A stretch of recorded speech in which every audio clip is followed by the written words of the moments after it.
안녕하세요. 소리씨앗의 낭낭입니다.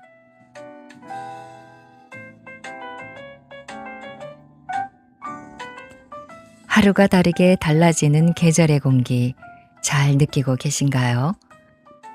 매일 마주하는 날씨지만 어떤 마음으로 바라보느냐에 따라 공기의 냄새가 다르게 느껴지기도 하지요. 마치 낯선 여행지에서 맞이하는 아침처럼이요.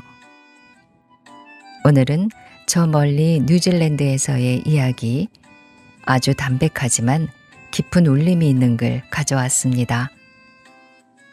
박유현 님이 쓰시고 하모니북에서 펴낸 아무도 나를 모르는 곳으로 가고 싶었다에 담긴 에피소드 중에서 감동을 준다는 건 함께 해보겠습니다. 거창하지 않아도 우리 마음에 훅 들어오는 따뜻함, 감동에 대해 얘기해 보려고 해요. 잠시 일상을 내려놓고 편안하게 함께 하시기 바랍니다.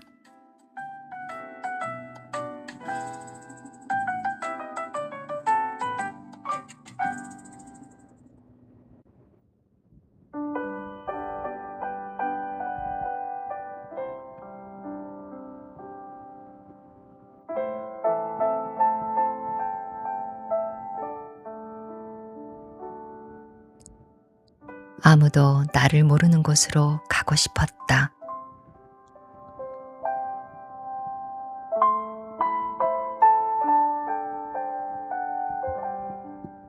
박유현.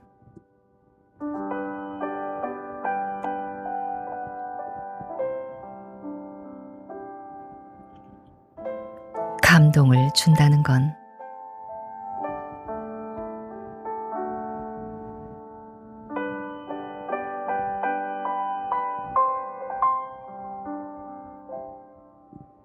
띠닝 푸르닝 속가내기 가지치기 시즌을 맞아 타우랑가엔 일자리가 넘쳐났고 벨로찌는 워홀로 들러 붐볐다. 남섬에서 구직 활동을 하다가 상황이 여의치 않았던 기경이도 벨로찌에 합류해 나와 함께 일자리를 기다렸다. 벨로찌에 온 지도 어느덧 일주일째, 쉐리로부터 빠른 시일 내에 일할 수 있을 것이란 확답을 받았다. 뉴질랜드에 온 이래로 가장 잉여로운 삶을 살고 있는 지금, 나의 하루 일과는 그야말로 권태로웠다. 기타를 치고 배가 고프면 밥을 먹고 고양이와 함께 햇볕을 쬐다가 다른 친구들과 함께 웃고 떠드는, 일일이 나열하기 부끄러울 정도로 나는 한가로운 한량의 삶을 살고 있었다. 여행을 좋아하는 사람 가운데 음악을 싫어하는 사람이 있을까? 음악이 흘러나오는 스피커 주위에 앉아 이야기를 나누는 것은 벨로찌의 새로운 문화가 되었다. 국적이 다르고 쓰는 말이 달라도 유명한 팝송 하나면 공감대를 형성하는 것은 일도 아니었다. 음악과 함께 밤마다 벌어지는 파티는 하루 일과를 끝낸 뒤 마시는 맥주 맛을 더욱더 달콤하게 만들었다.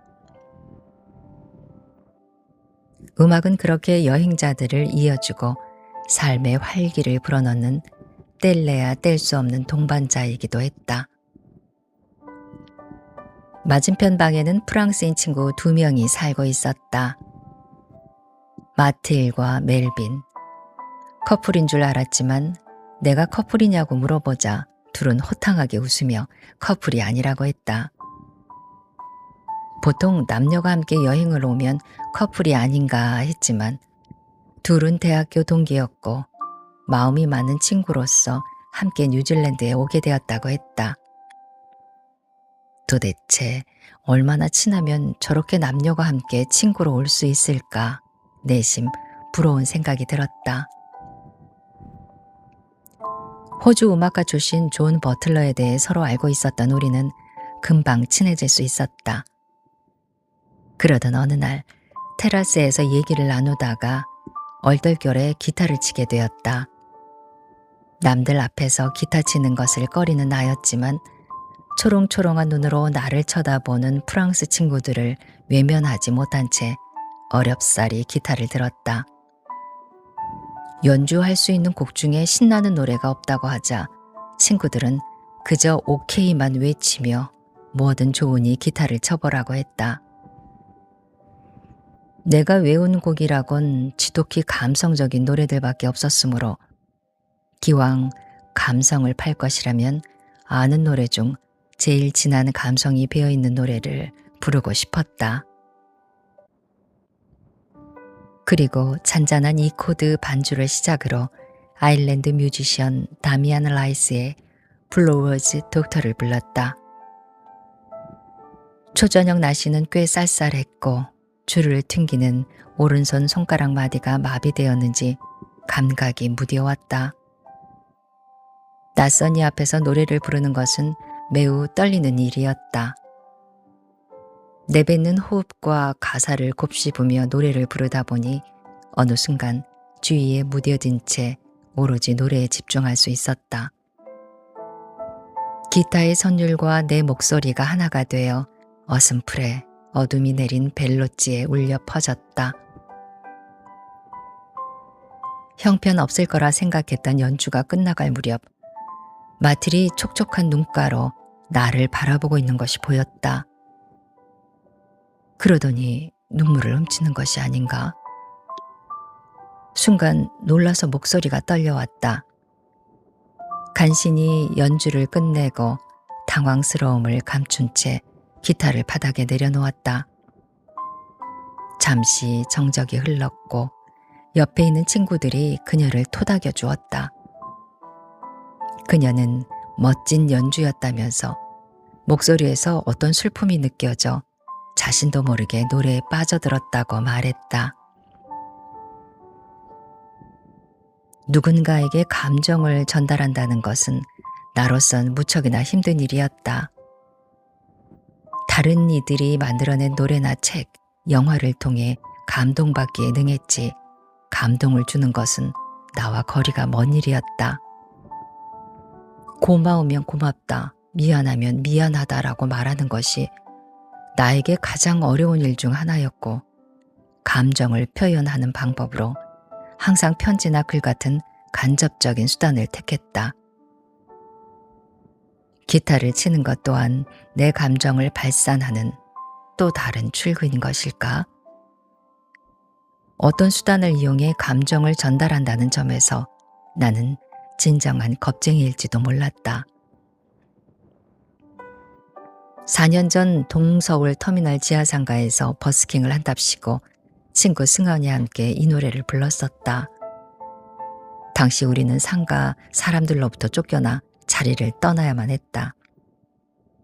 집에서 기타를 치며 노래를 부를 때도 마찬가지였다. 항상 시끄럽다. 밖에 벤치에 나가서 쳐라. 너는 하루 종일 기타만 붙잡고 있냐는 등 어머니의 핀잔을 듣기 일쑤였다.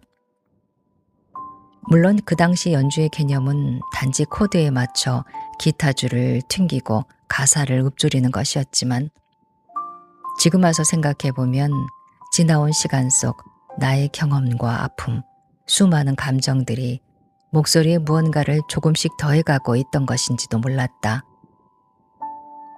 밤새 연주를 들을 수 있겠다는 친구들의 말을 듣고 나는 속으로 정말로 감사했지만 역시나 쭈뼛쭈뼛 감사한 마음을 그대로 전하지 못했다. 누군가에게 감동을 준다는 것, 그리고 그로부터 그들에게 감사하고 있는 나를 발견하는 것. 자주 마주할 수 있는 장면은 아니지만 이러한 순간이 삶에 있어서 또 다른 행복이 될 수 있다는 것을 다시 한번 느꼈다. 진정한 겁쟁이를 알아봐준 마틸에게 다시 한번 고마운 마음을 전하며 음악에 대한 열정만큼은 식지 않으리라 다짐해 본다.